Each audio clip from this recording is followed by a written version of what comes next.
jalannya ini punya akses, bisa membantu teman-teman. Anggota Komisi 9 DPR RI Dewi Aryani meminta pimpinan daerah di Dapil Jawa Tengah 9 khususnya dan Indonesia umumnya agar memberikan perhatian ekstra terkait kepesertaan BPJS Ketenagakerjaan.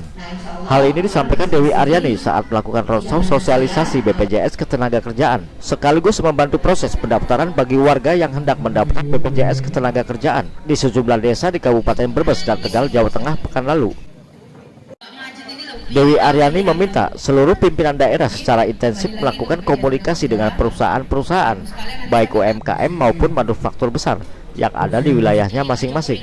Dewi Aryani mengingatkan ada sanksi terhadap perusahaan yang tidak menaati peraturan, karena bagaimanapun sudah menjadi hak karyawan untuk dilindungi selama mereka bekerja dengan perhitungan asuransi yang dikeluarkan oleh BPJS Ketenagakerjaan. Anggota DPR RI dari daerah pemilihan Dapil 9 Jawa Tengah ini mengaku sejumlah perusahaan yang pernah didatangi mereka bahkan banyak yang masih belum paham. Bukan mereka tidak mau menanggung pembayaran BPJS bagi karyawannya, kadang manajemen tidak paham. Kepala daerah terutama ya di Jawa Tengah 9 dan di seluruh Indonesia agar memberikan perhatian ekstra mengenai kepesertaan BPJS Ketenagakerjaan. Dan itu tugas pimpinan daerah untuk bekerja sama dengan BPJS Ketenagakerjaan. Kepala BPJS Ketenagakerjaan Tegal, Mulyono Adi Nugroho, menyampaikan sosialisasi yang dilakukan bekerja sama dengan Dewi Aryani tentang pelindungan BPJS Ketenagakerjaan, khususnya untuk tenaga kerja yang bukan penerima upah atau bisa disebut pekerja informal. Mulyono menyebut sektor bukan penerima upah atau informal seperti melayani, tukang ojek, buruh panggul, dan lainnya perlu perlindungan ketika mengalami risiko kecelakaan dan kematian.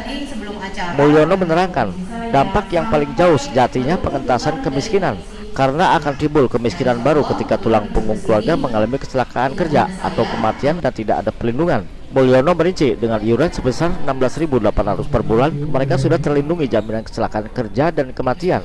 Jadi ketika terjadi risiko, misalnya ketika petani ke sawah lalu jatuh dan lain sebagainya. PR terberat kita sekarang perlindungan khususnya untuk pekerja informal, karena profesinya bermacam-macam, secara geografis mereka tersebar di seluruh daerah. Kemudian akses untuk masuk ke sana, kita harus punya akses pintu-pintu biar masuk ke sana. Roadshow sosialisasi BPJS Ketenagakerjaan Dewi Aryani di Kecamatan Jatinegara, Kabupaten Tegal, selain memberi bantuan kartu BPJS Ketenagakerjaan, juga menyerahkan kartu Indonesia Sehat penerima bantuan iuran tahun 2022 sekecamatan Jatinegara sebanyak 3.669 orang.